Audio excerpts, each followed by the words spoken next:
Bonjour à tous, merci Anne pour l'introduction. Bonjour Baptiste. Bonjour Xavier, bonjour tout le monde. Donc on va faire cette rencontre autour de The Golden Pass, ma vie de cascadeuse, qui est un livre, je l'ai découvert, je pensais qu'il était plus récent, mais qu'en fait qui date de 2019. Donc j'avais juste listé les dernières choses que tu as pu produire. Donc la dernière série en cours, c'est Arcade Club, qui est depuis, j'ai cherché, c'est 2022, c'est ça? C'est ça qui est terminé, qui est en 3 tomes terminé. Avec, sur un scénario d'Aurélien Ducoudray, si je ne me trompe pas. Exactement. Et puis Les Larmes d'Ashura, qui est quelque chose qui était où là tu es tout seul aux commandes. Tout à fait. Voilà. Et je voulais juste pour établir peut-être le contexte, parler du label 619. Oui. Puisque c'est quelque chose qui est assez, enfin, auquel tu es rattaché, puisque c'est publié donc chez Ankama, c'est ça. Donc dans le label 619, alors c'est un label assez particulier, c'est un collectif d'auteurs qui, si je suis allé sur leur site, se présente. Alors, il faut le lire, c'est art et design et comic book. Et moi, ce que j'en connaissais, c'était une vision de pop culture, mais une pop culture plutôt américaine, hein, notamment au travers de l'anthologie qu'ils ont qui s'appelle Doggy Bag, dans laquelle tu es présent. Tu es présent dans le numéro 12, c'est celui où il y a marqué prison. Le 11, en effet, ouais, c'est dans le tome 11 de Doggy Bags. Oui, c'est le 11. Bah, j'ai dû me planter. Voilà. Dans lequel c'est une histoire d'anthologie, on voit bien l'influence du pulp américain, des contes de... Les contes de la crypte, oui, tout à fait. Voilà. Il y a une autre anthologie dans laquelle tu apparais aussi, qui est l'anthologie qui est pilotée par Mathieu Bablé, oui. Qui est Midnight Tales. Tout à fait, oui, qui est des histoires courtes sur le même format que Doggy Bags, mais plus axé sur la sorcellerie et la sororité entre les sorcières, etc. Donc voilà, moi je suis sur le tome 3 et j'illustre qui est un tome spécial Japon, et j'illustre la partie Hiroshima dans les années, pendant la bombe justement de cette histoire. Ce qu'on voit bien avec la couverture, puisque la couverture, vous avez ce qu'on appelle le dôme de la bombe. Tout à fait. Qui est le seul bâtiment qui reste debout après l'explosion de la bombe. En fait, la bombe explose à 300 mètres au-dessus du bâtiment. C'est un bâtiment qui est fait en briques et en métal, qui fait qu'il va rester. Tout le reste est soufflé. Et je crois qu'il y a un employé qui était au sous-sol, qui n'a rien eu du tout, qui était au bon endroit au bon moment, si on peut dire, dans une ville qui est complètement dévastée. Et aujourd'hui, c'est le musée. C'est le musée, en effet. Ouais. C'est un endroit assez particulier. Le mémorial. Puis pour terminer sur les aspects de ce qu'il y a dans le label 619, aujourd'hui, il y a cette nouvelle anthologie qui est le Reader, qui a commencé. Oui. Pour l'instant, tu n'es pas dedans?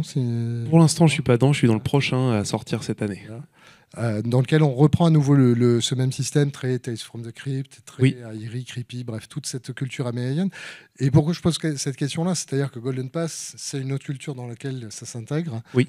On a d'autres auteurs, je pense justement à Frontière, Guillaume Saint-Jean, qui a une des références qui sont aussi peut-être du côté de Hong Kong, plus côté animé, avec un dessin assez chibi. Comment est-ce que tu as ta place là-dedans?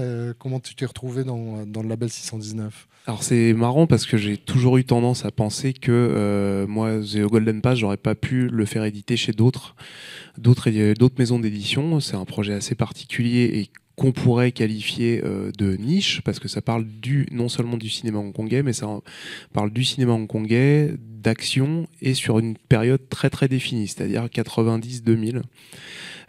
Ça, c'est des choses qui peuvent rentrer un peu dans l'ADN du label, à savoir de parler de choses de la culture du genre en général, quel qu'il soit, pas forcément que américain, même si la base des productions du label 619, ça tourne autour des productions de Run, qui est très influencée, et Lucha Libre, et Gangster américain, Côte Ouest, tout ça. Mais ça vise à étendre un petit peu, de parler de plein de sujets très très différents et de cultures très précises. Et il y a une affection justement de partager un peu de cette culture à un plus grand nombre, à quelque chose de plus, on va dire, mainstream. C'est pour ça qu'il y a, on en reparlera peut-être après avec le livre, il y a plein de choses qui, dans The Golden Pass, si vous n'avez jamais regardé de films d'action hongkongais, c'est pas grave, vous pouvez en apprendre beaucoup grâce au livre, justement. On met un point d'honneur en général à amener les gens vers les univers qu'on veut présenter. Voilà.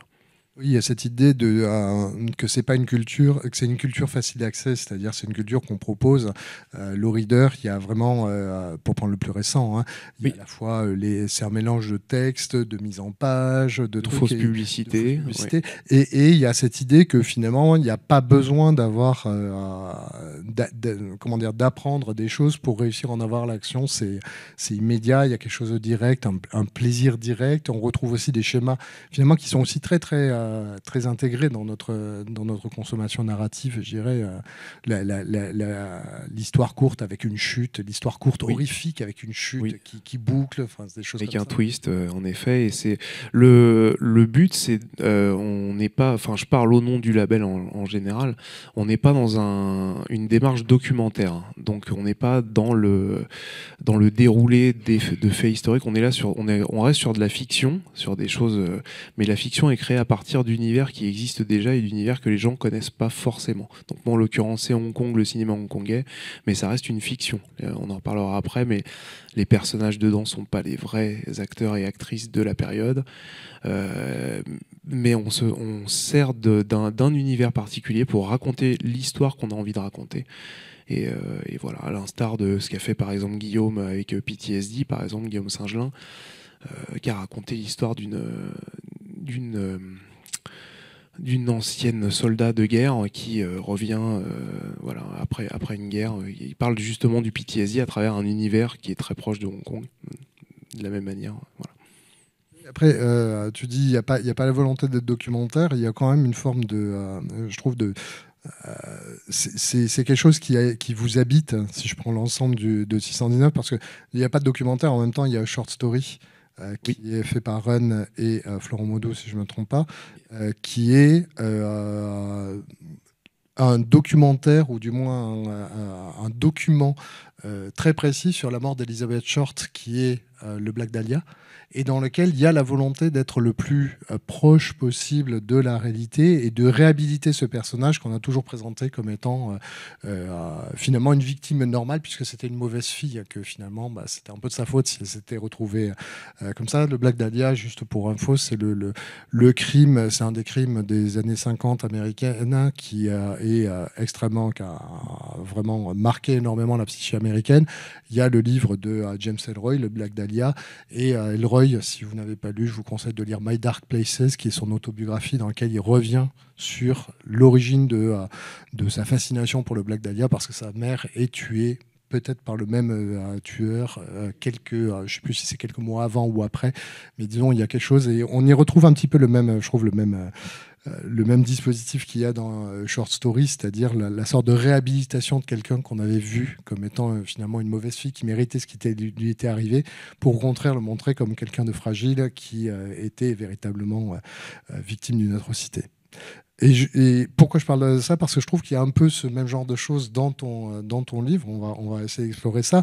Parce que sous le couvert de faire une fiction, je trouve qu'il y a beaucoup d'aspects documentaires dedans. Et j'ai commencé par un aveu. Hein, on s'est appelé pour préparer cette rencontre. Et puis, je commence à parler de Golden Pass. Et puis, tu me dis, non, mais en fait, c'est The Golden Harvest. Et je suis pas cinéphile, hein, je suis marqué spécialiste BD, donc j'ai cette carte-là. Donc brusquement, j'ai découvert que j'étais passé à côté complètement de beaucoup de choses. Donc j'ai relu le livre, j'ai repassé. Effectivement, donc une fois qu'on le voit, voilà, le Golden Pass, c'est le titre. Et voici, donc c'est Orange Sky Golden Harvest, c'est l'une des... vas-y, parle-en, parce que tu parles mieux que c'est moi. l'un des studios majeurs du cinéma de cette époque qui succède à. Il succède pas vraiment, mais il est fondé par deux anciens de la Shaw Bros, de la Shaw Brothers, à savoir Raymond Shaw et Leonard Ho. Et une troisième personne dont j'ai oublié le nom, je suis désolé, qui montent leur studio donc après la Shaw Bros. Et c'est un studio qui fonctionne pas exactement de la même manière que la Shaw Bros, qui fait moins de films, qui est voué à faire des films un peu plus entre guillemets un peu plus qualitatif, hein, c'est moins l'usine et moi c'est les films qui m'ont vraiment alors, ça s'étend que je dise pas de bêtises, c'est fondé en 70 et ça finit en 2003, enfin ils existent toujours mais ils ne produisent plus de films à partir de 2003 et moi c'est la période de leur production qui va du milieu des années 80 à fin 90 qui m'intéresse. Ils ont produit énormément de films, en particulier. Il y a ceux de Bruce Lee, mais c'est pas ce dont parle le livre. Et c'est surtout, ils ont produit beaucoup de films de Jackie Chan, en fait. Moi, Jackie Chan, il est vraiment au centre du livre, The Golden Pass. À savoir que je fais un distinguo entre deux périodes du cinéma d'action hongkongais.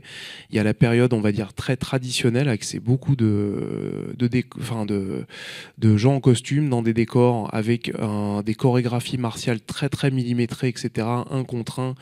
Il y a une rythmique presque un peu dense où tout le monde fait le style de la grue, le style du tigre, etc. Tout ça. Et ce qu'on appelle le modern day, qui sont plus les films que l'on colle dans lesquels c'est illustré Jackie Chan, qui sont en général des films policiers, avec de l'action dedans, avec des chorégraphies beaucoup plus dynamiques, où c'est 1 contre 10, et beaucoup d'utilisation de décors, de hangars, etc. Et surtout, énormément de comédie mis dedans. Et moi, c'était toute cette partie-là dont je suis très très fan.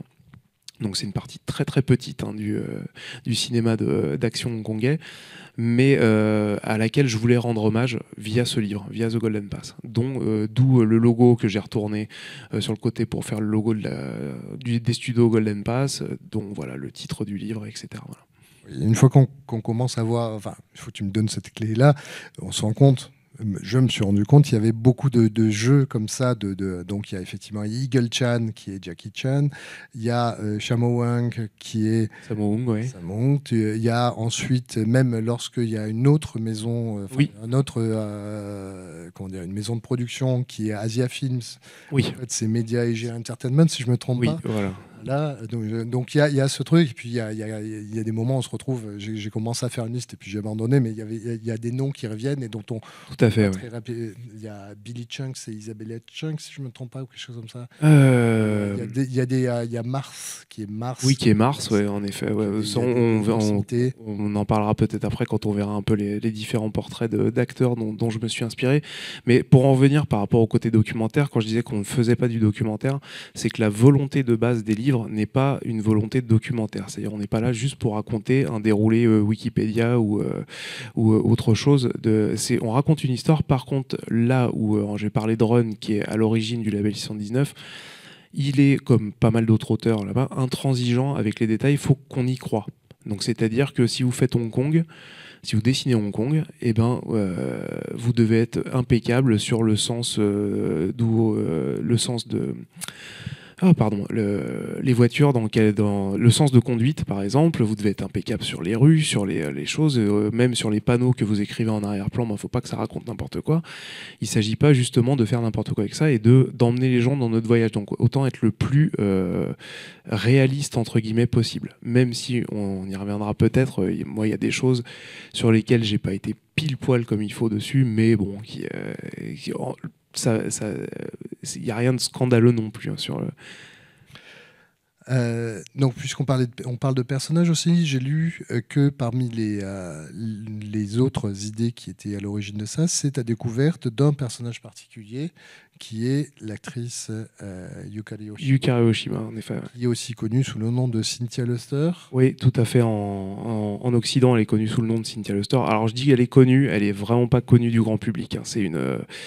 C'est une actrice et une cascadeuse qui a commencé, je crois que son tout premier rôle, c'est dans la série Bioman, quand on était gamin. Elle joue le rôle d'une méchante, elle a un costume ridicule dedans, et Farakat, exactement, pour ce qui est... Et ben, on la voit juste en bas à gauche, ici. Donc c'est une actrice sino-japonaise, qui a fait partie de la JAC, la Japan Action Club, je crois que c'est ça, le club de cascadeurs et cascadeuses montés par Sony Chiba au Japon, et qui est devenue une figure emblématique du cinéma d'action hongkongais des années 90, dans des très bons rôles comme dans des rôles très très mauvais. Là sur l'éventail d'images que vous avez, il y a des rôles, il y a des films absolument regardables dedans. Je pense notamment à tout en haut à gauche, vous avez Story of Ricky, où elle joue le rôle d'un homme dedans, et qui est un film extrêmement mauvais, qui est chroniqué sur Nanarland, pour vous dire. Mais bref, je me suis beaucoup inspiré de cette actrice pas physiquement, le physique je l'ai pris sur une autre actrice pour mon héroïne, mais pour sa carrière et son histoire, parce qu'il y avait véritablement quelque chose que j'avais envie de raconter à force de lire des articles sur cette actrice et pendant je fais une petite aparté, mais pour vous, j'ai eu une grande période où j'ai habité dans le 13e arrondissement, et dans le 13e arrondissement, on pouvait trouver ce qu'on appelle des VCD. Je ne sais pas si vous avez connu les VCD.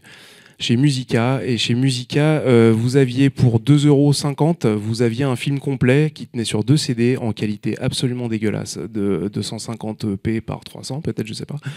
Qui étaient évidemment des trucs pirates, qui n'étaient pas terribles, mais moi j'ai pu refaire toute ma culture de cinéma asiatique, en tout cas de cinéma, surtout d'action, de cinéma de karaté, etc. Tout ça, à cette époque-là comme ça, et à force de, je sais pas, je devais regarder ou acheter 2 à 3 films par jour à certains moments, donc j'ai l'impression d'avoir vraiment tout vu, et la chose qui m'est venue, force de ça, c'est que je revoyais très très souvent les mêmes acteurs. Très souvent, je revoyais les Dick Wei, les Billy Chow, évidemment Jackie Chan, je voyais les Yukari Oshima, je voyais les Joyce Godenzi, Agnès Aurelio, etc. Plein de cascadeuses et de cascadeurs. Et je m'étais aperçu que les acteurs, selon leur physique et leur capacité martiale, et leur trait physique, ils étaient cantonnés très très souvent au même rôle. C'est-à-dire que quand vous jouiez un méchant, vous jouez un méchant dans tous les films, parce que vous avez une tête de méchant. Mais ça, c'est valable dans le cinéma, dans le cinéma même hollywoodien, je pense. On a du mal véritablement à se défaire du physique. Et moi, ça m'a inspiré justement cette histoire de Golden Pass. Comment rendre, pour la BD, comment rendre hommage à ce cinéma-là. Je voulais raconter l'histoire d'une fille qui s'appelle Jin Ha dans la bande dessinée, qui est pris sur des tournages de la Golden Pass pour ses capacités physiques, mais qui n'est cantonné qu'à jouer des hommes, qu'à jouer des personnages très physiques, et surtout qu'à jouer des méchantes. Et tout l'intérêt du livre, c'est qu'elle va essayer par divers moyens de jouer dans des rôles, d'être le premier rôle, de devenir presque une pop star, parce qu'il faut savoir aussi qu'à l'inverse, dans les films hongkongais de l'époque, les Maggie Cheung, les Moon Lee, plein d'actrices, Anita Mui, pardon, ouais. C'était également des actrices de kung-fu qui étaient chanteuses, qui étaient modèles, qui étaient, voilà, tout à l'inverse. Quand on jouait des premiers rôles, on avait accès à toute une espèce de stardom. Et voilà. Et moi, j'ai voulu que mon personnage essaye de briser ces codes-là pour devenir quelqu'un d'autre et accéder peut-être à plus de... Donc je trouvais que ça faisait un très très bon...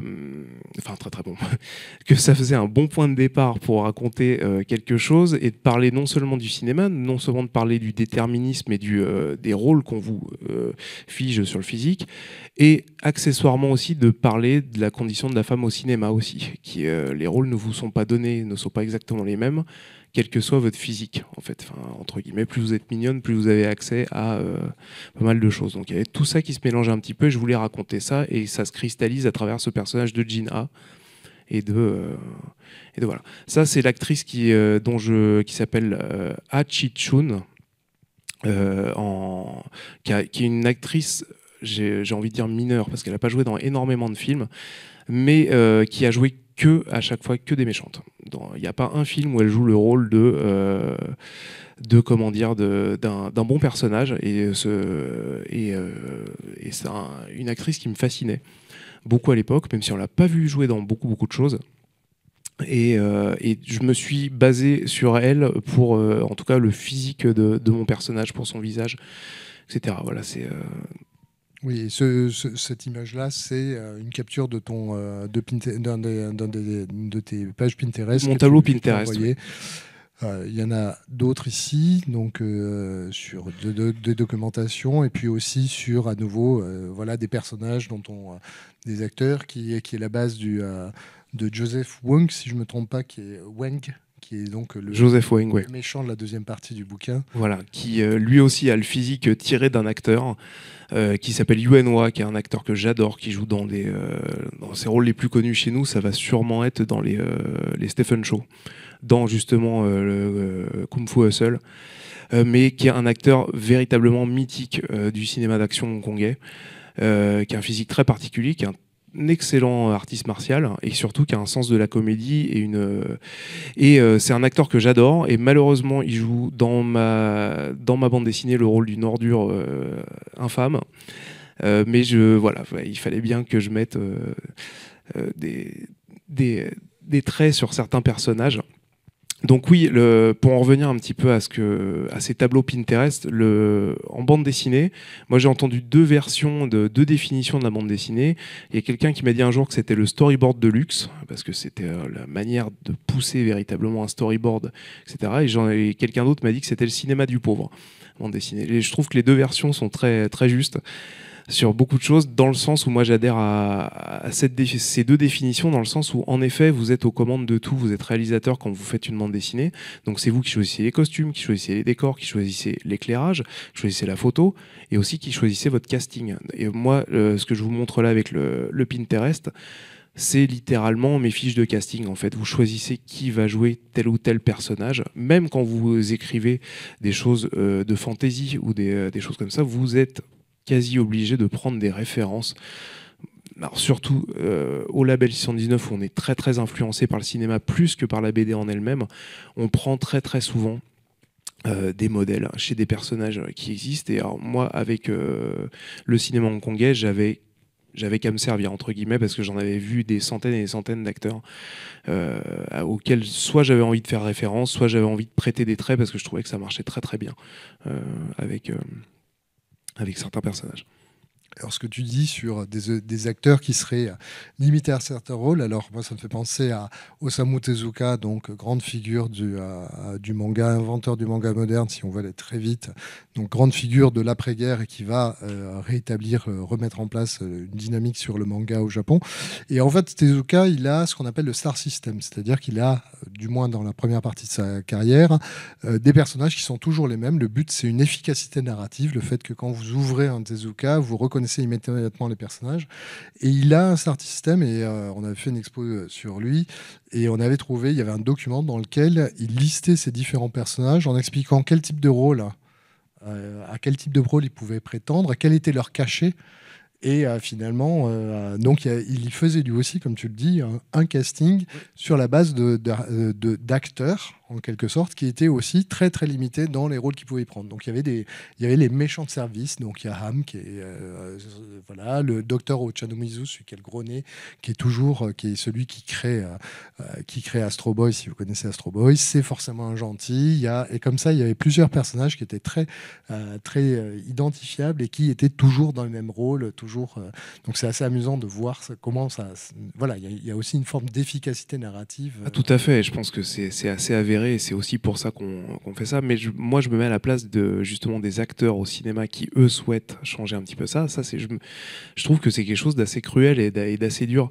Et on parle de cinéma asiatique depuis le début, mais c'est très très souvent chez des réalisateurs. On va prendre ou Tarantino ou Wes Anderson. Vous regardez un Wes Anderson, vous apercevez que sur 4 films, vous allez avoir au moins les 3/4 qui sont le même casting que les films d'avant.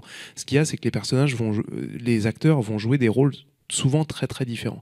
Quand il prend Owen Wilson pour 2 rôles, il va peut-être pas jouer 2 fois le même rôle dans les trucs. Par contre, moi, ce que j'aime bien avec cette analogie-là, c'est que ça prend vraiment du théâtre, en fait. C'est que les réalisateurs, en tout cas ces réalisateurs-là, sont vraiment comme des metteurs en scène de théâtre qui ont leur troupe, qui leur font jouer plusieurs choses.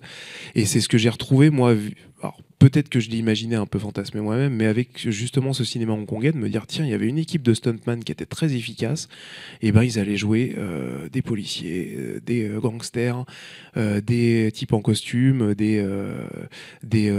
le verra après avec 12 Condors, des guerrieros dans la jungle, ou enfin pas des guerrieros, des soldats pendant la guerre du Vietnam. Il y a ce côté un petit peu troupe de théâtre que moi j'aime beaucoup, et ce côté casting en effet auquel moi, c'est pour ça que c'était très important de rendre hommage vraiment à tous ces acteurs-là au sein d'un seul et même livre. Voilà. Il n'y a qu'un seul personnage où j'ai pas pris de référence parce que j'ai pas pu, mais je vous expliquerai peut-être un petit peu après. Alors, j'ai regardé le livre qui est daté. Donc là, c'est l'ensemble des pages de livre réparties par les dates et les moments où elles se passent. Alors, le 2009 est approximatif puisque c'est marqué juste 12 ans plus tard. Il n'y a pas une date précise, mais selon le calcul, c'est à peu près ça. Et ça me fait revenir sur ce que tu dis. Tu es toujours là à nous dire c'est pas documentaire, c'est pas documentaire. En même temps, c'est très daté. Enfin, c'est très daté dans le sens, il y a une chronologie qui est très précise. Il y a la référence à des éléments, des événements réels très précis. À un moment, effectivement, tu parles de Jackie Chan, même si c'est Eagle Chan, Oui. qui part aux États-Unis et que Shamoang va faire pas la même chose. Il y a la mention avec la rétrocession. La rétrocession chinoise, oui. Et la suite derrière. Donc, il y a tous ces éléments-là qui sont quand même des moments très précis. À un moment, elle part tourner aux Philippines. Il se trouve que Oshima, enfin Yukari Oshima, a toute une partie de films qui se passent aux Philippines aussi. Donc, car elle est mariée avec un producteur philippin. voilà, donc il y a tous ces éléments-là qui finalement posent la question. Enfin, tu ne cesses de dire que c'est de la fiction, mais en fait, c'est vraiment un documentaire avec une couche de fiction par-dessus. Enfin, il y a quelque chose de. Tu dis l'importance des détails. C'est une autre manière de raconter l'histoire, pour l'histoire avec un grand H, Oui. finalement, en la traitant de la manière la plus rigoureuse qui soit dans l'arrière-plan. En tout cas, de coller au plus près au sujet que je veux aborder, justement, et de ne pas commettre d'impair par rapport à ça, parce que, encore une fois, je trouve que cette histoire, enfin, ce que ça raconte, c'est de base un très bon scénario, avec les bons événements au bon moment, etc. La rétrocession à la Chine, qui a lieu en 99, si je ne dis pas de bêtises, 97. Oui, 97, autant pour moi, qui tombe pile poil à un moment où le cinéma hongkongais change et ça amène énormément de choses, même en termes de dramaturgie, en fait, avec la fin d'un âge d'or du cinéma, le renouveau d'autres choses, avec le fait que tous les réalisateurs d'action partent aux États-Unis, enfin en tout cas les plus connus, qu'il s'agisse de John Woo, de Ringo Lam ou de Choi Ark, merci. Donc il y a plein de choses qui étaient déjà dans un scénario. Et après, quand je dis pas être sur un documentaire, je prends aussi également mes distances, parce que j'ai beau m'être documenté beaucoup. Par exemple, Jackie Chan, je ne le connais pas en vrai, je ne sais pas comment il est. Je sais pas, j'en fais un personnage sympathique dans la bande dessinée avec Eagle Chan, mais voilà, je fais il y a un faux Godfrey Ho, un moment, pour ceux qui connaissent, un réalisateur peu scrupuleux, etc. Dans mon livre, il y a un personnage qui s'appelle Joseph Wang qui est basé sur lui, mais j'en ai fait vraiment un personnage très très mauvais, et ça, je suis pas sûr que Godfrey Ho était aussi mauvais que ça dans la vraie vie. Donc je prends aussi ma distance par rapport au personnage pour pas non plus faire comment dire, dire voilà, tel personnage était comme ci, tel personnage était comme ça. Je suis pas assez documenté, enfin personne ne l'est par rapport à ça, et surtout pour garder quand même un côté, une certaine quand même distance un petit peu avec le sujet. Voilà. Alors, on a quand même des vues de Hong Kong. Alors, je les ai prises en même temps. Ce qui est amusant, on reviendra dessus, mais ce genre de grande image est assez rare. J'ai compté, il y a 8 pages qui sont des pleines pages sur l'ensemble du bouquin, qui fait à peu près, je sais plus, il y a 180 pages ou quelque chose comme ça. C'est ça, 180, oui. Voilà, donc c'est assez peu. Donc là, on a la vue, la fameuse vue quand on traverse la baie, des vues. Et ensuite, quand on va plus précisément sur Golden Harvest ou Golden Pass, il y a ces endroits où on voit, alors ça c'est moi, j'ai trouvé les images, mais tu me dis que tu en avais beaucoup aussi de ton côté, mais on voit bien comment, en dehors de la modification du logo, là on voit bien l'entrée du Golden Pass Studio qui est exactement la même chose pour les studios eux-mêmes. Si vous regardez dans l'image qui est tout en haut, on retrouve bien sûr l'entrée avec, même je crois un peu plus loin, on retrouve les numéros de bâtiments B1 à 1 qui se retrouvent dans chose. Donc il y a tout un travail de reconstitution, avec toute cette difficulté aussi de retrouver ce qu'était Hong Kong il y a 30 ans. Oui, Alors ça c'est la partie un peu amusante du... j'ai jamais mis les pieds à Hong Kong jusqu'à maintenant, j'ai jamais été. Et les images de documentation qu'on peut trouver, alors soit via Pinterest, soit via des sites un peu spécialisés, genre Hong Kong Cinemovies, où elles sont très rares en fait, les photos des studios, etc. Donc on est obligé de composer avec 3-4 clichés qu'on voit. Dans le, si tu peux revenir sur la slide d'avant, ça te dérange pas. Ou non, même celle d'encore avant, on voit les immeubles. Oui, voilà. Alors c'est pas vraiment un reproche qui m'a été fait, mais par exemple quand je vous disais qu'il y avait des choses qui m'avaient peut-être un petit peu échappé, c'est que par exemple le Hong Kong des années 80, j'ai fait beaucoup de gratte-ciel dedans, alors qu'à l'époque ça n'avait pas encore poussé comme ça. Et c'est quelque chose, alors ça fait partie d'une des 2 plus grosses erreurs, on va dire, que j'ai faites dans la bande dessinée. C'est ça, et le fait que moi il y a souvent du ciel bleu et dégagé, alors qu'apparemment Hong Kong il pleut un jour sur 2. Très souvent, donc c'est des choses, voilà. Mais après pour la documentation, les choses que j'ai fait, où j'ai vraiment essayé d'être au... c'est que l'héroïne bouge, elle vient elle du continent, donc elle habite, elle est un peu paumée, on lui prête un appart de production, etc. En ville, j'ai toujours essayé de m'assurer pour montrer que les trajets qu'elle faisait entre le studio, etc., étaient faisables à pied quand on la marchait à pied, et également dans une seconde partie du livre où ça se passe un petit peu moins bien, où elle est un peu, où elle a vraiment beaucoup de trajets à faire, elle a moins les moyens, etc. Où j'ai commencé, je crois, à aller là. Alors je sais plus si c'est nommé comme ça, mais je crois que j'ai commencé à la loger à Kowloon. Je sais plus où. Ça ressemble beaucoup à Kowloon. Ouais, ça ressemble à Kowloon, mais je sais plus géographiquement si c'est. Mais j'ai fait attention de regarder ça, et pour ça j'ai utilisé Google Street View. Donc j'ai fait beaucoup de Google Street View, beaucoup de captures. Je me suis baladé beaucoup dans Hong Kong à pied virtuellement. Comme quoi il y a quand même certains outils modernes qui sont vraiment très très pratiques. Peut-être fut un temps dans la bande dessinée, je sais pas, où à l'époque où l'âge d'or de la bande dessinée, où on filait des contrats mirobolants, on m'aurait pendant 6 mois dit va à Hong Kong, va faire des croquis, va ça. Maintenant c'est plus du tout le cas vu les avances qu'on a en BD et vu la situation à peu près globale du milieu. Maintenant c'est bah t'as Google Images, tu te débrouilles avec. Mais c'est pas une raison justement pour justement faire un travail pas peu précis. Et non seulement il y a en effet Street View, il y a des recherches d'images, et surtout la partie la plus importante, c'est les films en fait. Les films, vous apercevez que si vous faites un screenshot toutes les 2 minutes, vous pouvez reconstituer Hong Kong. C'est très souvent tourné dans les mêmes coins, très souvent tourné dans les mêmes parcs, dans les mêmes, des fois entrepôts qui sont un peu en dehors de la ville, etc. Donc on peut reconstituer vraiment énormément du Hong Kong, et en tout cas, comme j'aime à le croire, donner un peu l'illusion qu'on connaît un peu la ville. Alors que là, ça reste entre nous, mais pas du tout, j'y ai jamais mis les pieds. donc voilà.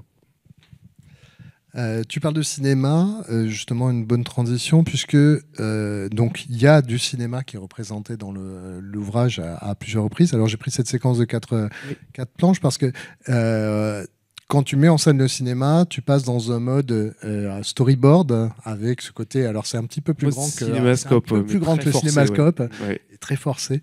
J'ai vérifié, tu es sur du 2, c'est quasiment 3.1 et pas du 2.63.1. Donc oui, c'est très très forcé pour que ça. Mais donc il y a cet élément-là, il y a en plus le bord noir pour les pages.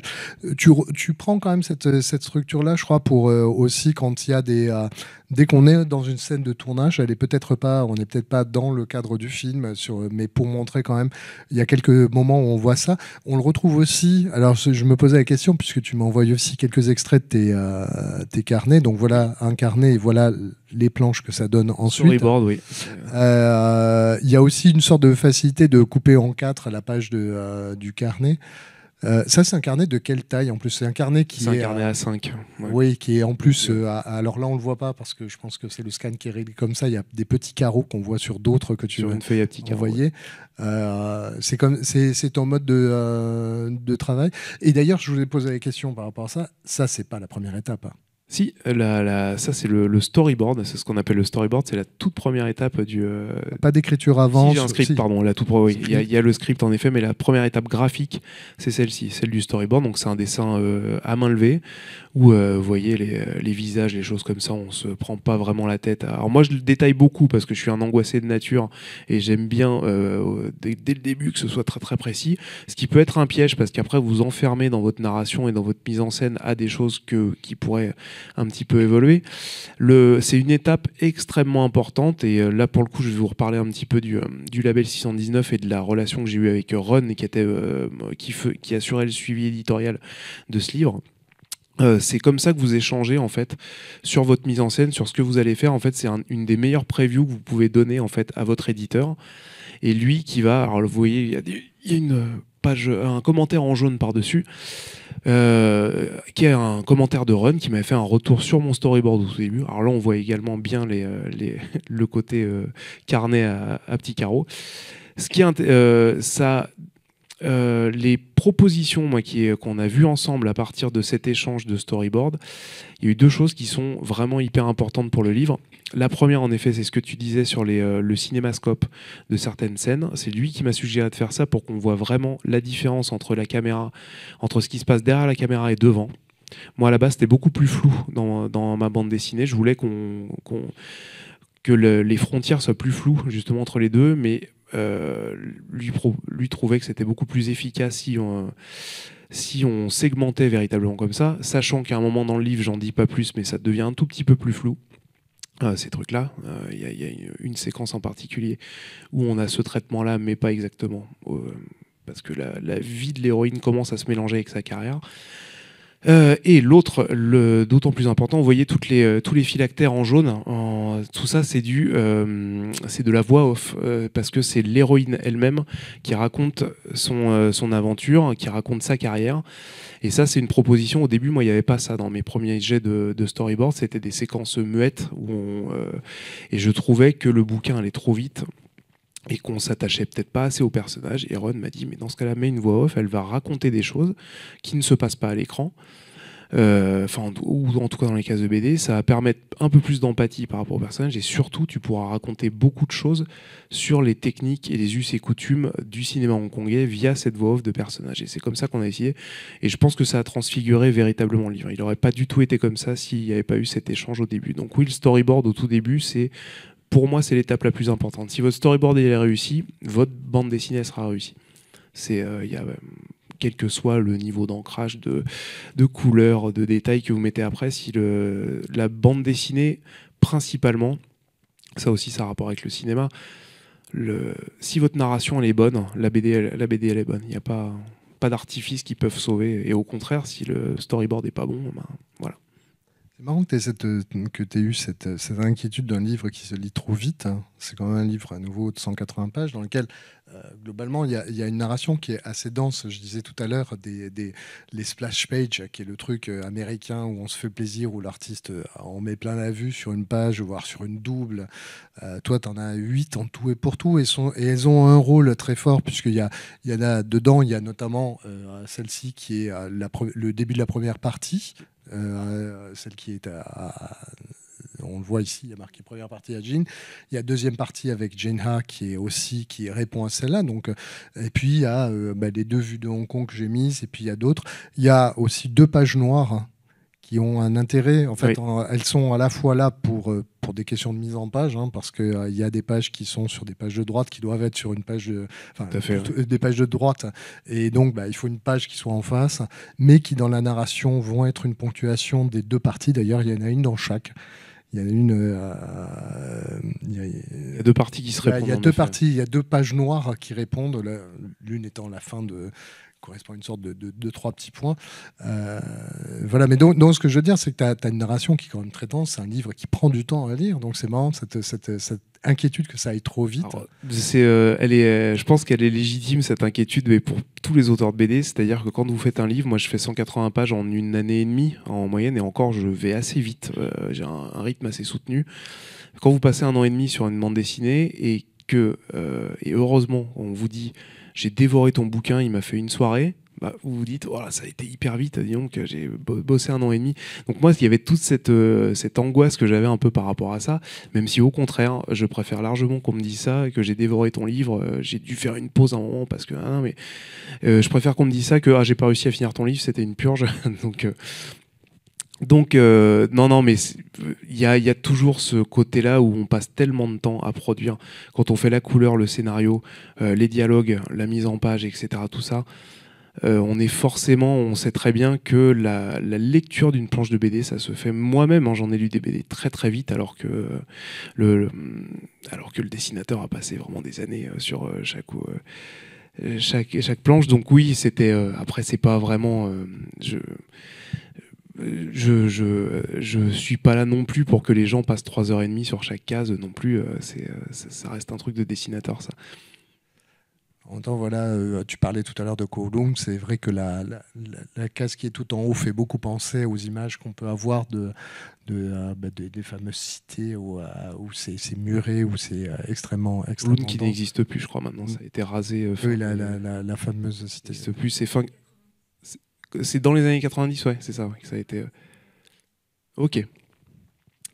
Et oui, oui, ben ça c'est une autre partie du. Alors, je vais pas vous spoiler le livre si vous ne l'avez pas lu, mais Golden Pass c'est vraiment calé sur la technique un peu scénaristique de narration qui s'appelle le Rise and Fall, c'est-à-dire Rocky, c'est-à-dire Scarface. Moi, c'était pas mal d'influence vous avez un personnage qui monte très haut et qui redescend au bout d'un moment, et c'est comment il monte et comment il redescend en fait. C'est les deux pans d'une carrière. Moi, il est en deux parties. La première partie s'appelle, alors je vais essayer de pas en dire trop. La première partie s'appelle Hajin, ouais, c'est ça. La deuxième, c'est. La deuxième, c'est Jane A, c'est son nom international. Voilà. Donc ça correspond à ces deux parties de carrière à Cascadeuse. J'en dis pas plus. Mais en effet, il y avait une narration qui me semblait assez évidente à faire par rapport à ça. Et qui, encore une fois, sont des techniques scénaristiques qui sont utilisées vraiment beaucoup, très souvent au cinéma. Et voilà. Après, il y a quelques planches où il y a plusieurs étapes. Donc, il y a cette étape toujours sur ton carnet de notes, la première étape, avec éventuellement les remarques de run. Tout à fait. Et puis ensuite, des mises au propre, j'imagine. Oui, alors la deuxième partie, c'est du croquis. Alors, si je peux vous parler un tout petit peu de ma technique de travail, qui est un peu compliquée. Il y a des auteurs qui font tout à l'ordinateur, il y en a qui font tout en traditionnel. Moi, je fais vraiment un mix des deux. Alors, je suis pas tout seul à faire ça, mais mon storyboard est fait en tout cas pour cette BD-là, il est fait dans un carnet. Ce carnet est scanné. À partir de là, je fais mes croquis sur ordinateur. Sur Photoshop, où là j'en profite justement pour prendre des références avec des immeubles, des choses comme ça, pour vraiment caler un peu un dessin. J'imprime ce croquis que j'encre moi-même pour avoir des originaux et puis avoir une étape toujours un peu... Et ensuite je rescanne pour pouvoir passer de la couleur, pour mettre la couleur à l'ordinateur. Le tout étant qu'à la fin on remarque pas vraiment le truc, et c'est pour ça que j'ai une colo qui rappelle vaguement l'aquarelle. En tout cas sur mes planches.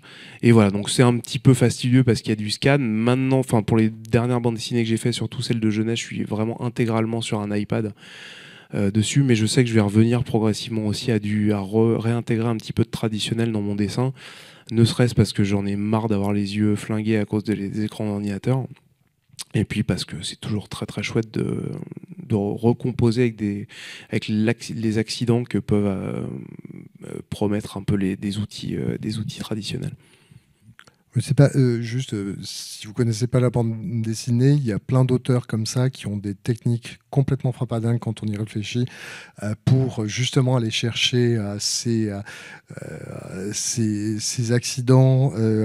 David Vanderbellen qui fait Fritz Haber, qui est une grande fresque historique, fait des collages pour reconstituer des images d'historique qu'il va dessiner ensuite, et pour ça il utilise de l'acide sur du linoléum. C'est très bien pour dessiner, chacun son truc. Oui. Il y en a d'autres qui, je crois que c'est Marion Fayolle, qui imprime ses textures sur une vieille imprimante à aiguille pour les découper, les recoller sur ses dessins. Il y a des gens qui... La garde à l'âne qui est fait intégralement avec de l'eau mis à la pipette sur une planche, et ensuite il met de l'encre dedans et l'encre colore. Il dessine parfois sur rhodoïde aussi. Oui. Enfin, je connais des gens qui travaillent sur rhodoïde, mais sur du plastique un peu épais, en dessinant des deux côtés avec du pastel gras et puis en griffant derrière. Donc l'approche. Et puis il y a un bouquin qui s'appelle La Ville Rouge de Michael Matisse, qui est un bouquin sur Charleroi, je crois, une ville belge, qui est réalisé uniquement avec le sang de bœuf. sur calque récupérés dans les abattoirs de la ville pour faire un portrait de la ville. Donc c'est pour vous montrer la diversité des approches des auteurs. Donc finalement, tu es assez normal. Oui, voilà. Moi, je fais juste Photoshop et j'ai sacrifié aucun animal pour faire Non, mais après, c'est vraiment le besoin que tu es le fait de redessiner, d'ancrer. Ça te permet de récupérer quoi Il y a plein de choses. Je ne vais pas rentrer vraiment dans les considérations techniques parce que ça peut être un peu lourd. Mais quand j'utilise maintenant l'ordinateur, c'est pour avoir quelque chose d'assez solide et d'assez... surtout pour la solidité du dessin préparatoire. C'est-à-dire que les immeubles, je peux revenir en arrière si j'ai fait des fautes dans la perspective. Je peux recaler, resizer des choses, même dans mes compositions, etc. Par contre, le jeter d'un ancrage fait, alors moi c'est au stylo bic que sont faits mes ancrages, j'ai jamais vraiment réussi à retrouver ça directement sur ordinateur. Comme c'est très numérique, ça simule des choses au lieu qu'il y ait les véritables accidents qu'on a dessus. Et puis il y a simplement d'avoir un rapport par rapport à une planche. Et voir aussi d'avoir des planches originales à la fin, ce qui est intéressant aussi quand on va faire des expositions ou voilà, dans des galeries. Donc c'est le tout est intéressant. Je peux faire une petite aparté parce qu'on parlait un petit peu des personnages en revenant juste sur la slide d'avant. Vous avez un personnage important de la bande dessinée qui est un des personnages principaux qui s'appelle Tiger Khan dedans, qui est le personnage à chapeau que vous avez en haut à droite de la case là, qui est un acteur-producteur dedans. Lui, il est inspiré par aucun acteur. J'ai pas réussi du tout à lui trouver de modèle physique directement. J'avais cherché du côté de Wang Zhongli et de Wang Yinsik, qui sont des... pardon, je prononce très très mal le chinois. Mais ce sont des acteurs qui sont réputés pour faire des méchants tout le temps, mais au niveau du physique, ça m'allait pas. Et j'ai fini par lui donner les caractéristiques d'un personnage de Monkey Punch, de Lupin, qui s'appelle Jigen, ou Jigen, je sais plus. Jigen, voilà. Qui est un personnage que je trouvais hyper vraiment, qui avait une silhouette très très marquante, et du coup il a ces caractéristiques là. Donc c'est marrant parce que lui, je me suis inspiré pour une fois d'un autre personnage de bande dessinée, enfin de manga pour le coup, plutôt que d'un véritable acteur. C'est vraiment l'unique, c'est l'exception de ce livre, ce personnage là, et c'est également un des personnages que j'ai préféré dessiner. Pardon. Voilà. C'est un personnage qui est attachant parce que dès le départ, c'est une sorte de... dès le départ, c'est un bon vivant, c'est le type qui est un peu égrillard, mais qui est finalement qui est celui qui joue le moins de rôle. Hein. C'est le mec sympa. Dès le départ, il est quand même... elle arrive et elle joue le rôle d'un mec, et puis elle l'emmène, et puis elle dit mais viens avec moi mon garçon, puis elle dit mais je suis pas un garçon, je suis une fille. Oh, garçon, fille, on s'en fout. Oui, il s'en fout. À ce côté, il y a il s'en fout jusqu'à la fin du livre, et c'est lui qui a entre guillemets on va dire peut-être les réflexions philosophiques sur toutes les questions qu'elle se pose. Alors, il n'a pas les réponses, mais il a ses réponses à lui, à savoir que lui, dans la bande dessinée, il est cantonné à des rôles de méchants toute sa vie, mais lui, il est complètement OK avec ça. Il lui dit bah oui, c'est comme ça, c'est le voilà. Donc il lui prodigue pas mal d'autres conseils après. Alors, je vous en dis pas plus si vous n'avez pas lu le livre, mais c'est un personnage important, c'est un personnage que j'ai bien aimé. C'est un personnage qui a plein de défauts aussi, qui fait que la fête en boîte de nuit, qu'on retrouve dans des états pas possibles, dans des bars à striptease, etc. Mais c'est un personnage qui est pas lisse, voilà, qui est intéressant. Voilà.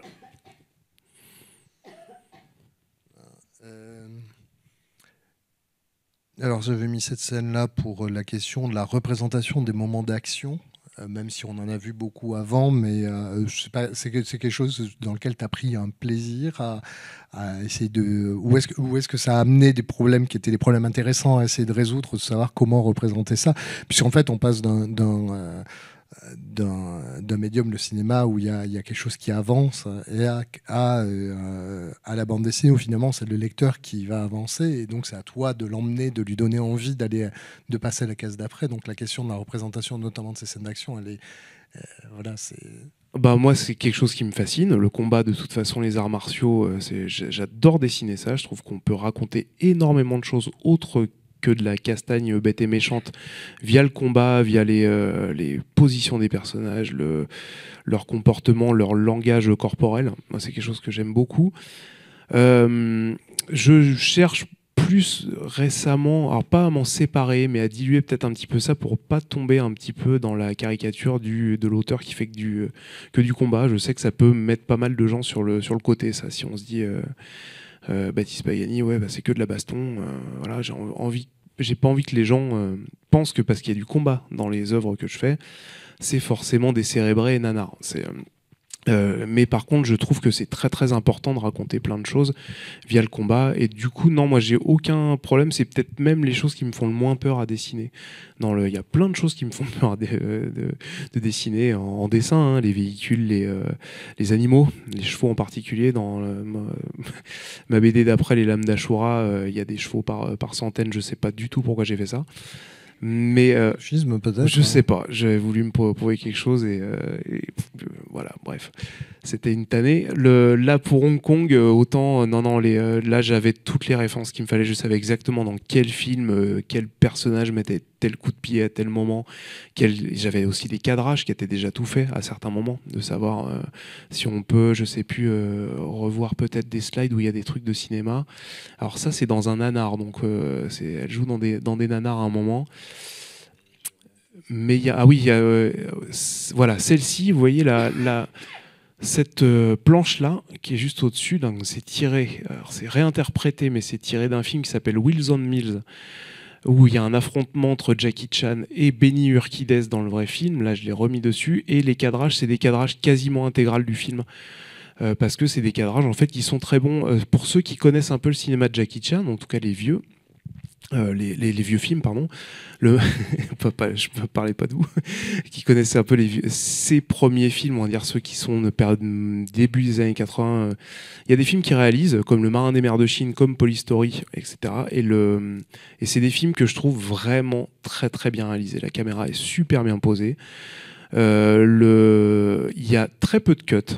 Alors ça c'est quelque chose auquel vous êtes peut-être pas forcément au courant, mais si vous prenez un film d'action.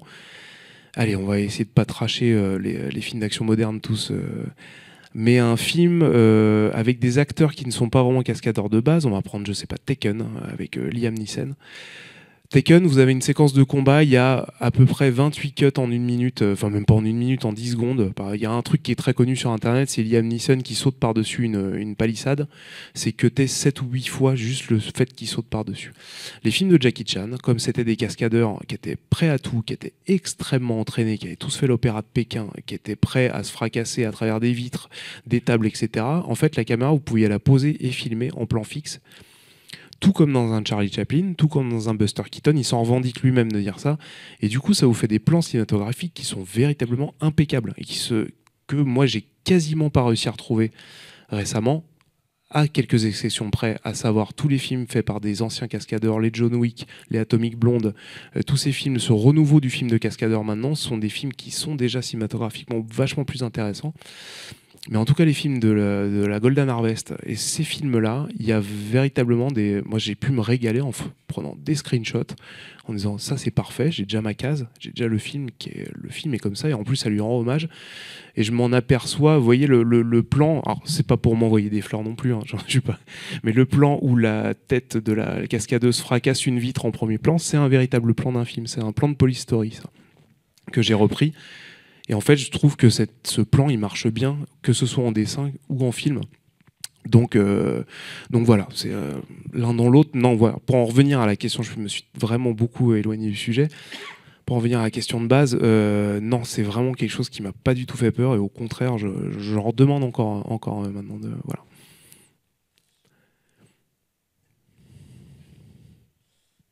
Alors, une des choses qu'il y a aussi, puisqu'il y a toujours cette idée de ne pas faire un documentaire, mais finalement d'expliquer plein de choses sur le sujet.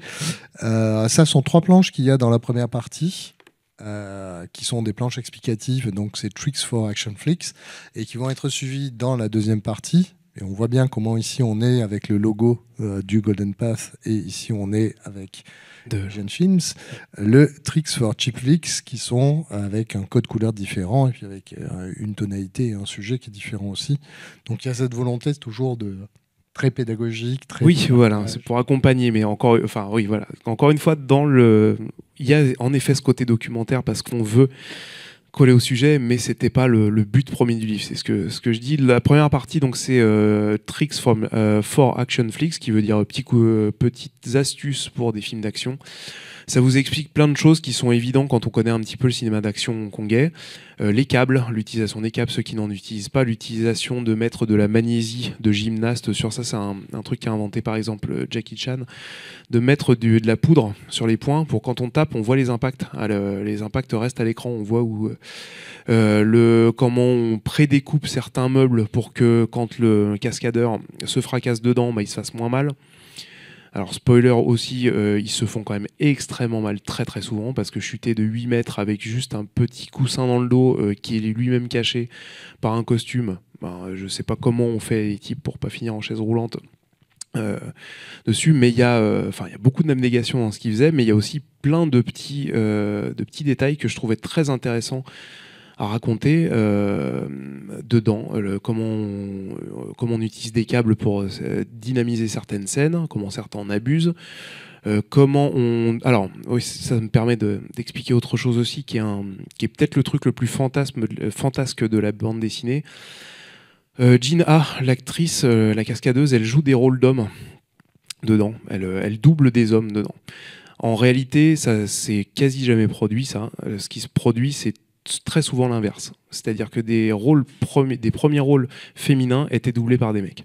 Très souvent.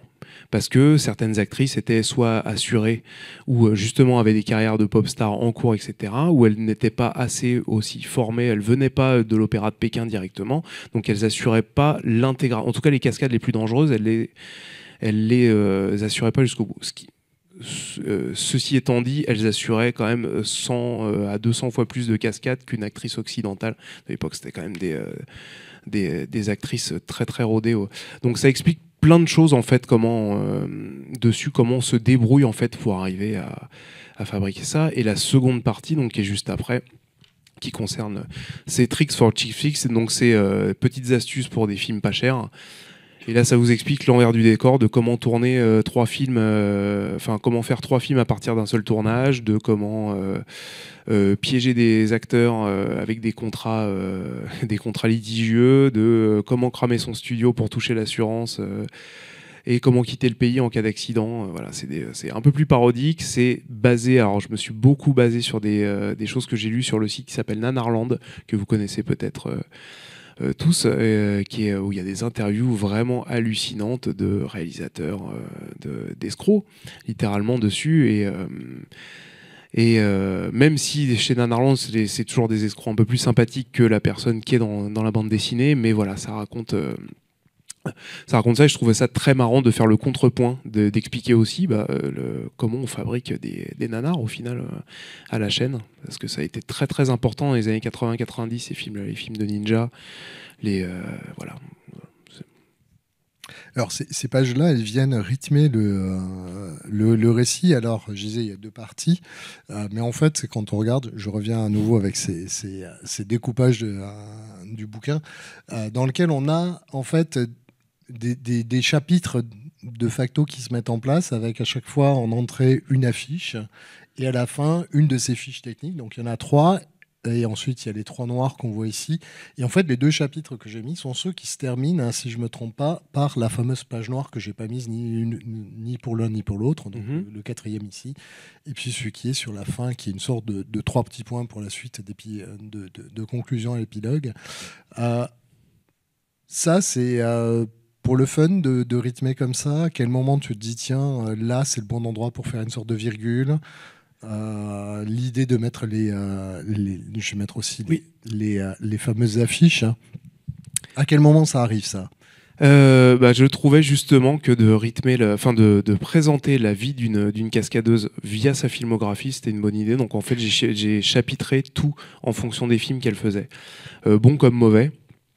du coup, et ça fait une espèce de double partie assez évidente avec les très bons films au-dessus et puis les très mauvais en dessous, là, comme on peut le voir ici, sauf le tout dernier, mais qui est le dernier, voilà, bon, sans raconter la fin. Donc je trouvais ça assez évident parce que tous les films dans lesquels elle joue, ça correspond à à plein d'étapes dans sa vie, à la progression de sa carrière et puis à sa volonté. Vous voyez, alors toujours pareil, je vais essayer d'en raconter le moins possible, mais dans les premiers films, dans le Project A avec Eagle Chan, enfin Opération A, je crois que je l'ai appelé dans celui-là, elle joue, en fait elle est même pas présente sur l'affiche. À partir du deuxième film, elle est présente sur l'affiche mais en perso extrêmement secondaire.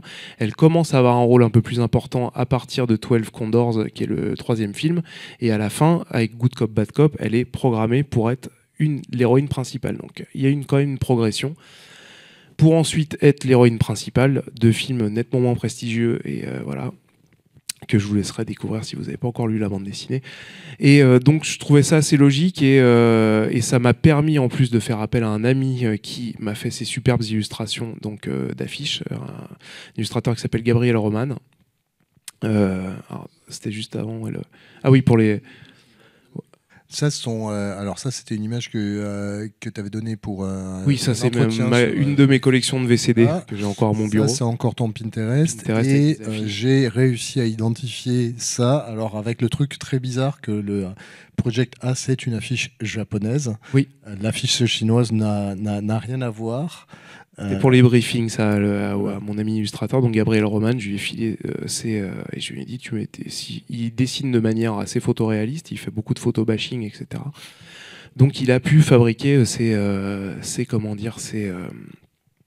images à partir de briefings que je lui donnais, de mélanger pas mal d'éléments que je lui donnais pour faire des affiches originales sur des films qui n'existent pas au final, mais voilà. Et la volonté de mettre justement les fiches qu'on a vues auparavant, donc on comprend le dispositif narratif que représentent ces affiches, finalement, qui rythment un petit peu et qui correspondent, qui suivent son évolution. Mais ces choses-là, à quel moment ça vient de se dire, tiens, j'ai envie, ou est-ce que c'est, bon, j'en ai un peu plus, je vous le mets, un peu j'ai ça, j'ai envie de le mettre, j'ai ce truc-là. Tu vois, c'est un petit peu, à nouveau, comme ce projet qui n'est absolument pas un documentaire, a cette envie de finalement rajouter. Je vais mettre une dernière chose qui sera, voilà, c'est ce qu'il y a à la fin, qui est cette sorte de playlist de si le bouquin vous a plu, voilà ce que vous pouvez voir, parce que allez voir ça, parce que en gros sont les films dont je me suis inspiré.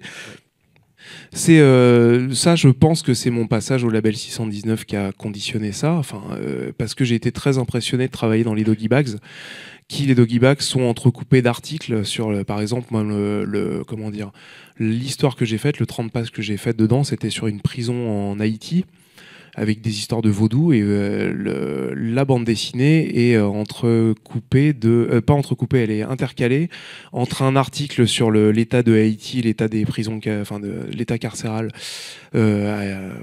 l'état des prisons à Haïti, et un autre article sur le vaudou. Le vaudou, alors c'est sorti en 2017, donc c'était le vaudou en 2017, où en est-on, etc. Je trouvais ça très intéressant parce que alors ça, on en revient aussi à la peur que les gens aillent trop vite avec les bandes dessinées, rajouter du texte aussi, rajouter des éléments pour continuer à aller un petit peu plus dans l'univers. C'est comment dire, quelque chose qui est une volonté de ma part, une volonté aussi du label, que quand vous achetez votre bande dessinée, vous en avez entre guillemets pour votre argent, parce qu'il y a quand même quelque chose d'assez complet sur lequel on peut rester assez longtemps. C'est pas simplement 70 pages qu'on lit comme ça en un quart d'heure. Donc voilà. Et la filmographie sélective à la fin, moi, c'était très important parce que je dois tellement à tous ces films-là, à partir desquels j'ai fabriqué ce livre, que je pouvais que les citer à la fin, et surtout pour encourager un peu les gens, s'ils ont aimé la bande dessinée, à se défaire un petit peu de l'image cliché qu'ils peuvent avoir du cinéma d'action hongkongais. Je sais que très bien que pour le bon nombre de gens, bah, c'est les films de Bruce Lee, etc. C'est des bruitages un peu ridicules, c'est des cris, etc. C'est beaucoup de bagarres. En fait, ces films-là, il y a beaucoup d'autres choses. Et les films que j'ai sélectionnés, non seulement ce sont des films avec d'excellentes chorégraphies de combat, mais surtout aussi des fois des histoires très bien racontées, un très bon jeu d'acteur, une bonne photo, une bonne réalisation. Il y a des films là-dedans, je sais plus, par exemple Eastern Condor, je trouve très très bon, Millionnaire Express aussi. The Grandmaster évidemment de Wong Kar-wai, bon celui-là il est pas. Drunken Master 2 est très très beau aussi. Il y a plein de films en fait à regarder qui sont Miracles aussi, qui s'appelle chez nous Big Brother, merci Fabien. Donc qui est vraiment des films en costume d'époque avec de la comédie mais pas trop lourdingue. Enfin il y a plein de choses en fait qui peuvent amener à se dire ah mais en fait j'ai vu un bon film avec de très bons combats dedans, mais de très bons films. Voilà. Les deux sont pas forcément à dissocier. La seule limite étant, on en discutait avant la rencontre ensemble, la difficulté parfois à avoir accès à certains films, notamment tout ce qui est films classiques, que ce soit chinois, japonais, coréens ou autres. Sur les catalogues modernes, c'est très difficile. Les catalogues modernes, c'est parfois difficile de trouver tout ça. Tout à fait, ouais. Je racontais justement avant que un soir avec un ami, on s'est mis en tête de chercher ce qu'il y avait en film sur les divers catalogues qu'il y avait. On n'a rien trouvé, on a fini sur un Jean-Claude Van Damme, pour vous dire, donc, qui était réalisé par John Woo, donc ça restait film, on va dire, presque hongkongais, mais qui était quand même un très mauvais film. Très drôle, mais très mauvais. Alors, moi j'ai terminé un petit peu avec tout ça, puisque je pense qu'on a vu plein de choses, sauf si tu estimes qu'il y a quelque chose qu'on n'avait pas vu. Alors, on avait discuté au départ de ce que tu dessines en direct, sachant que tu m'as dit, oui, mais moi quand je dessine, je parle pas. Oui. Donc, si, soit tu peux montrer un petit peu tes techniques, là, puisque tu as amené. Si vous avez des questions, on va voir comment on peut gérer à la fois les questions, le dessin en même temps. Ça vous va? On va faire ça. J'ai un micro ici qui marche, vous m'entendez? Oui. Voilà. Je vais pouvoir essayer de faire un peu les deux. Donc ça veut dire que si vous avez des questions, vous pouvez, c'est le moment. Alors je peux faire les deux, c'est simplement que je disais que j'ai du mal à me concentrer. Je suis un mec, malheureusement, je peux pas faire deux choses en même temps. Et des fois, c'est soit je dessine, soit je parle. Donc des fois, c'est pas très, ça peut ne pas être très fluide, mais on va essayer quand même au maximum. Bonjour, du coup je vais poser ma question avant que vous commenciez à dessiner, je suis là. Oui. Vous parliez vous utilisez donc les techniques modernes, enfin la palette graphique, tout ça, et que vous aimez bien quand même revenir au traditionnel. Moi je me suis rendu compte, à mon humble niveau, je dessine aussi sur tablette, qu'on chope des réflexes sur tablette, notamment à pouvoir zoomer dans l'image. On fait un personnage en pied et puis on veut faire le visage un peu plus en détail, donc on zoome dans l'image. Et quand on en revient au carnet de croquis, on peut plus faire ça. Tout à fait, oui. Et c'est très perturbant. Et flopper l'image pour voir si on ne s'est pas trompé. Exactement. On peut plus faire ça. Et alors, je parle même pas du CTRL-Z, de revenir en arrière. Ça, oui, c'est un drame, ça, de ne plus avoir le CTRL-Z pour... Et ça vous fait pas un peu peur en fait de perdre un peu en maîtrise finalement du dessin, de prendre des mauvaises habitudes qui fait que à un moment donné un retour en arrière au traditionnel va devenir beaucoup trop compliqué? Non, parce que ça se réapprend quand même très très vite. Au final, j'avais posé la question. Il faut que je cale le micro parce que je peux pas. Hop. M'entendez là si je parle? Oui, ici. J'avais posé la question. Alors j'ai un ami auteur de bande dessinée qui s'appelle Merwan Chaban, qui est l'auteur de Mécanique Céleste, de la Source, etc., qui fait désormais toutes ses planches à l'aquarelle intégralement. Et je lui avais dit, moi ça me terrorise, comment tu fais pour pas te planter en fait? Comment tu fais quand tu te plantes? Il me dit, bah c'est simple, en fait je me trompe plus. Voilà. Je trouvais que c'était une bonne... Donc faut plus se tromper en fait, faut être assez sûr de ce qu'on fait. Mais non, il n'y a jamais rien qui est irrattrapable en bande dessinée. Si vous ratez un dessin, une case, bah, vous la refaites. Et comment dire, c'est juste c'est pareil, là, il y a une comment dire une image qu'on a de penser que l'ordinateur fait forcément gagner du temps. En fait, il y a des gens qui vont plus vite en dessinant en traditionnel que sur ordi. Hein. Ça veut rien dire. C'est la seule chose qui compte, en fait, c'est comme vous allez avoir 180 planches à faire, 200 ou même une centaine de planches. La seule chose, c'est de vous sentir bien dans le process, en fait, dans le processus de ce que vous faites. Parce que littéralement, se taper 1 an et demi de travail ou comment dire, ou 180 planches à faire dans la souffrance, je le souhaite à personne. Donc il faut vraiment prendre la chose avec laquelle vous êtes la plus, le plus, comment dire, le plus à l'aise. Et là où ça reste un marathon, la bande dessinée. Hein. Il y a beaucoup de choses à faire sur du long terme. Et donc autant être le plus à l'aise avec ce qu'on fait possible. Voilà. Et justement, tu disais, Baptiste, tu disais sur Golden Pass, quand tu nous décrivais ta manière de travailler, il n'y a pas un moment, quelque part, entre la page 150 et 160, où ce système de je dois imprimer, ensuite j'encre, etc., et je mets la couleur, où ça t'a posé un problème, où tu t'es dit je vais changer, je vais tout recommencer parce que ça sera plus facile? Non, heureusement ça m'est pas arrivé à la page 160. Il y a des tests qu'on fait au début quand on envoie un dossier à l'éditeur, on teste. Moi la technique que j'avais utilisée au tout début n'était pas exactement la même. Et puis ensuite c'est venu justement en rencontrant d'autres gens, en voyant comment ils bossaient. Je me suis dit tiens, j'ai peut-être essayé de travailler de cette manière.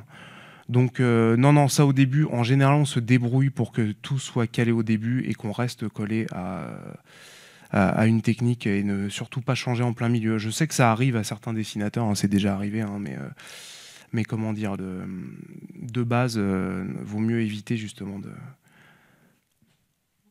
Voilà. Bonjour. Bonjour. Est-ce que c'est important d'avoir eu ce retour de Run pour ce bouquin? Parce que je l'ai entendu plusieurs fois dans l'interview, j'ai l'impression que ça fait partie de son approche de mettre un peu à l'étrier sur des jeunes auteurs, de les aider, de leur faire des retours, de faire ce travail d'éditeur en fait via ce qu'ils ont fait sur Doggy Bags, mais aussi sur d'autres bouquins. Maintenant, j'ai l'impression qu'il y a Singelin et aussi dans cette approche-là avec Rue de Sèvres et le label 119. Oui, c'est un truc qui est commun au label, qui vient de Run à la base. Et il y a un véritable travail de suivi éditorial, pardon, qui est très important et qui est comment dire, un travail d'accompagnement en fait pour en effet les jeunes auteurs, peut-être des fois ceux qui sont un peu plus confirmés aussi. Il y a très souvent des échanges entre les auteurs du label pour savoir si le script est bon, comment ça va être perçu. Sans non plus que ce soit trop invasif. Moi, ça n'a jamais été invasif, le travail de Run. C'était simplement comment je pourrais améliorer ce que tu as fait, etc. Moi, j'ai trouvé que c'était que des bonnes idées. Et en effet, moi, c'était ma première BD. Lui, il en avait déjà plusieurs à son actif. Donc, moi, je choisis de faire confiance en général. Si j'avais pas été d'accord, je ne l'aurais pas fait. Mais non, c'est des choses très, très importantes. Et je trouve même que c'est un travail que je n'ai pas retrouvé des fois chez d'autres éditeurs. Ça. C'est plutôt la question, je la retournerai à l'inverse, c'est pourquoi c'est pas le cas dans d'autres maisons d'édition. Alors, la différence également, c'est que Ron est un auteur, est un dessinateur, et c'est assez rare aussi d'avoir des maisons d'édition où l'éditeur est lui-même ou était lui-même un dessinateur. Ça change vraiment beaucoup de choses. Quoi.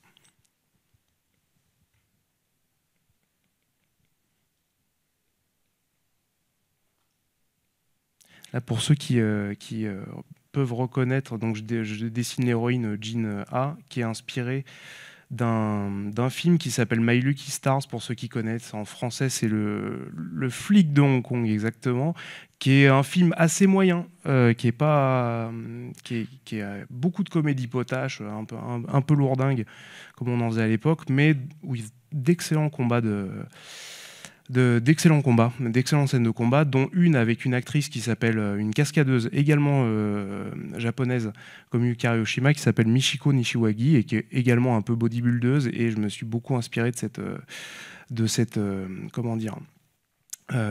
ce personnage et de cette actrice pour dessiner cette scène qu'il y a dans Golden Pass, qui est une scène assez marquante.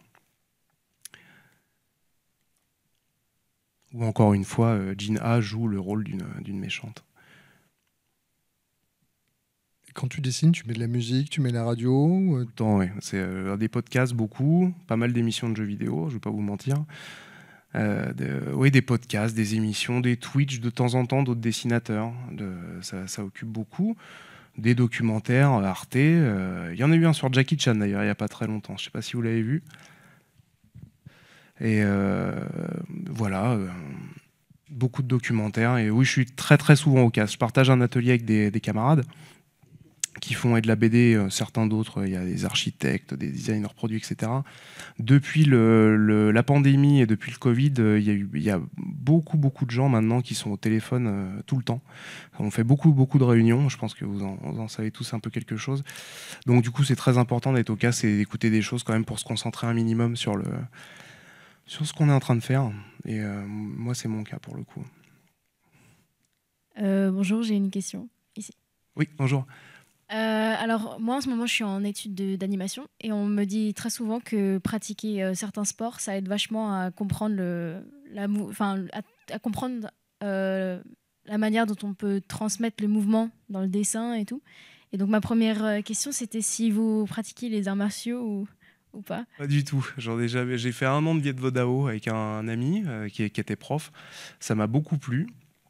Mais j'ai jamais vraiment continué parce que je crois que le club a fermé entre temps ou je sais plus.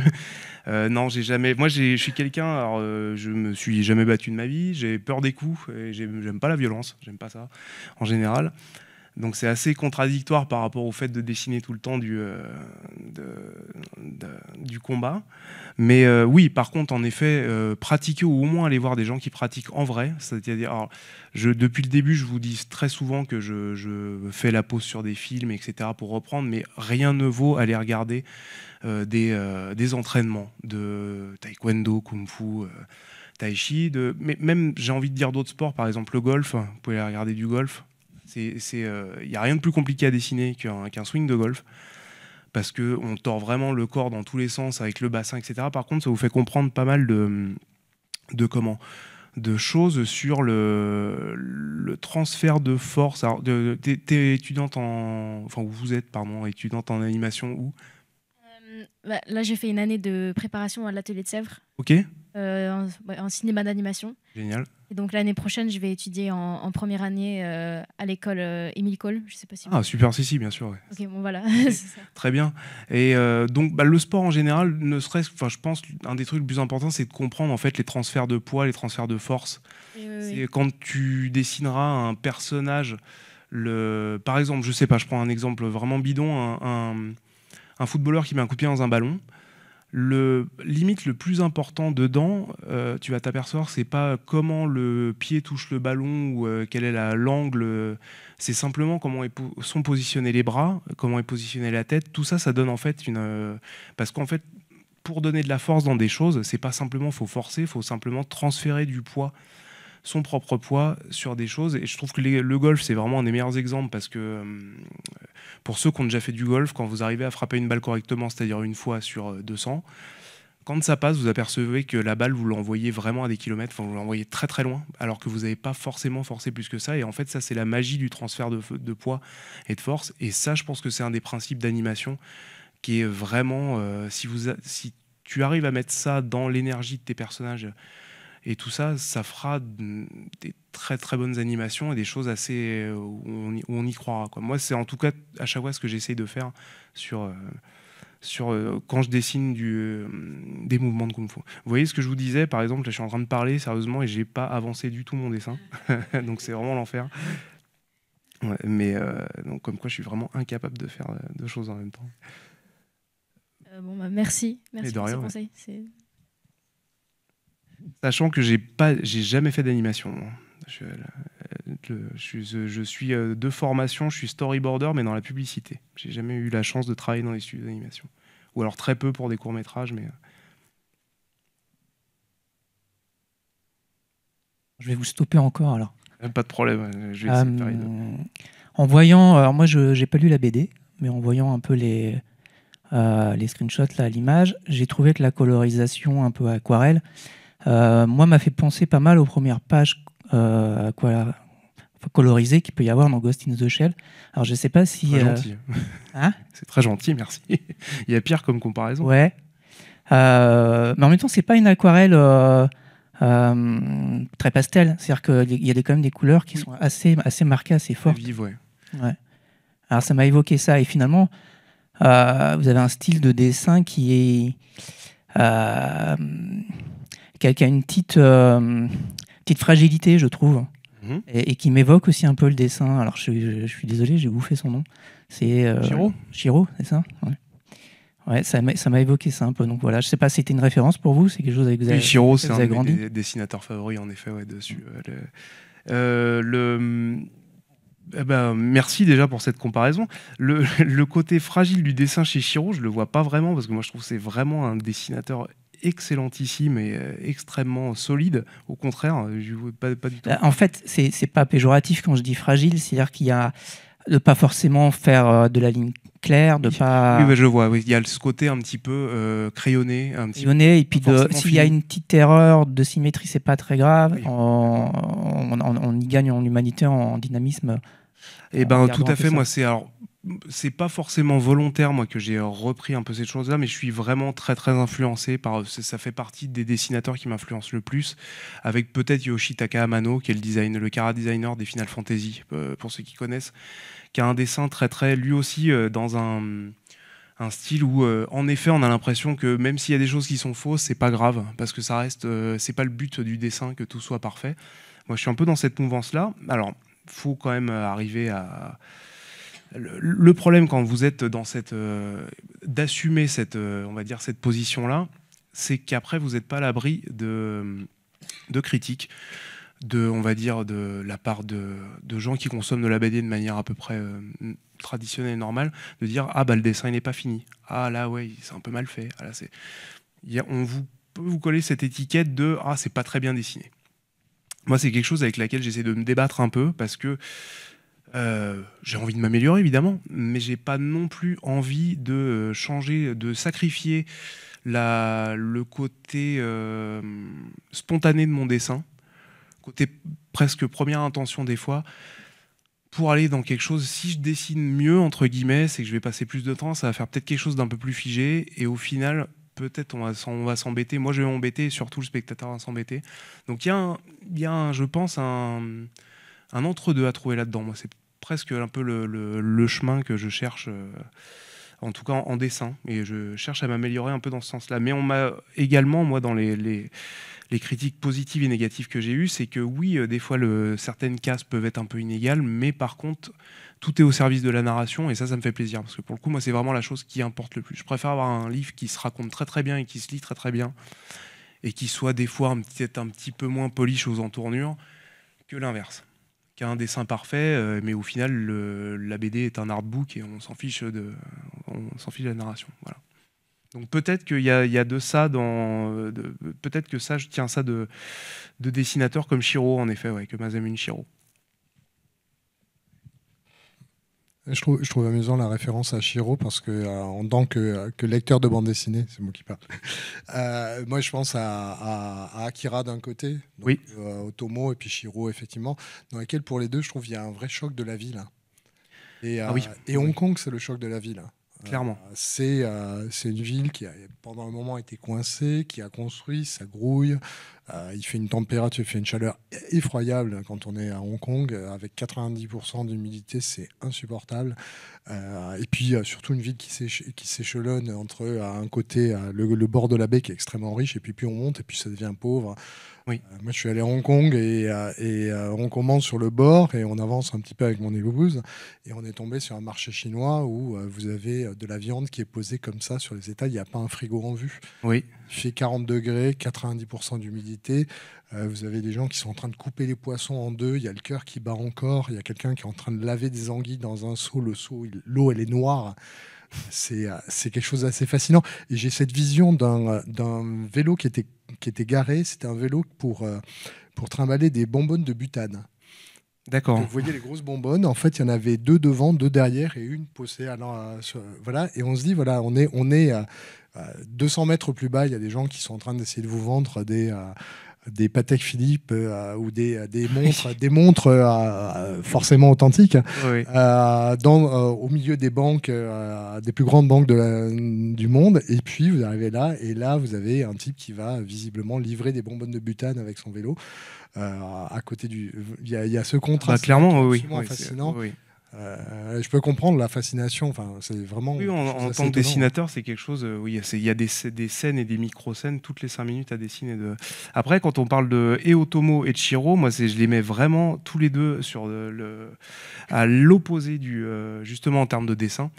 Otomo, moi, c'est quelqu'un que j'adore, qui est mythique. Akira, c'est mythique, mais c'est trop mythique et c'est trop parfait. Moi, c'est un truc. Du coup, c'est presque quelqu'un Otomo qui me donne pas envie de dessiner tellement c'est parfait, tellement c'est inégalable.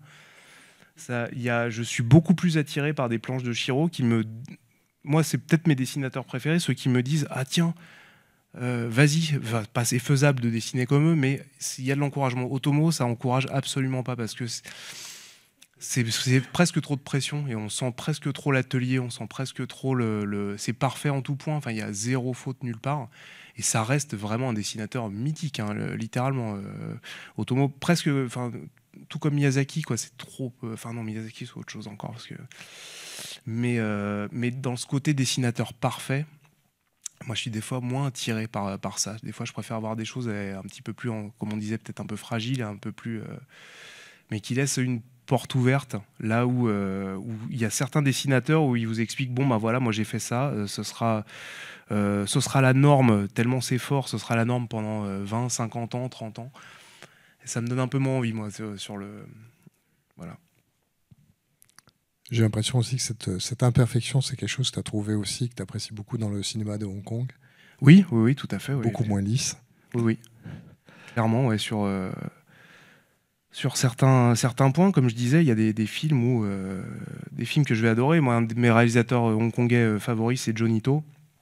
Et Johnny To, je suis pas sûr que ce soit ses meilleurs films qui soient mes préférés. Je sais pas comment expliquer. On va dire peut-être que dans la filmographie la plus connue qu'il a, c'est Élections 1 et 2, qui sont considérés comme en tout cas des films les plus, on va dire, les plus présentables à Cannes, on va dire. Qui est Élections 1 et 2, qui est un film merveilleux, mais moi, un de mes films favoris de Johnny To, c'est Pity You, et qui est un film qui est véritablement loin d'être parfait, mais il tente tellement de choses, il y a tellement de choses hyper généreuses dans ce qu'il raconte, que voilà, moi j'ai ce côté aussi où un artiste, faut qu'il puisse je sais pas, faut qu'il y ait toujours un peu ce côté de montrer que ce soit un peu accessible. Au contraire, je trouve que les gens les plus forts, c'est ceux qui me donnent envie de faire comme eux, alors qu'en fait c'est impossible d'être aussi fort qu'eux, mais il y a au moins ce côté où il y a ça a presque rapport avec le partage en fait, et la transmission de choses. Voilà. Si on montre quelque chose de techniquement parfait et d'hermétique, au final, à quoi un peu ça sert je ne suis pas du tout en train de dire qu'Akira ça sert à rien, c'est même tout l'inverse, hein, mais voilà, moi c'est un rapport, mais ça c'est un rapport purement perso que j'ai avec l'art en général et le dessin, quoi. Ce sera le mot de la fin. Le mot de la fin, voilà. Puisqu'on est arrivé à terme, et puis tu es attendu pour une dédicace. Si vous voulez continuer à échanger avec Baptiste, il va y avoir une dédicace à côté, tenue par les gens de l'excellente librairie Super Héros. Baptiste, merci beaucoup. Merci de à vous. prêté à l'exercice. Merci à vous beaucoup pour votre écoute. Et puis, merci d'être venu. Et puis, il y a encore énormément de choses dans le programme lié à Hong Kong. Voilà. Merci Xavier, merci Forum des Images.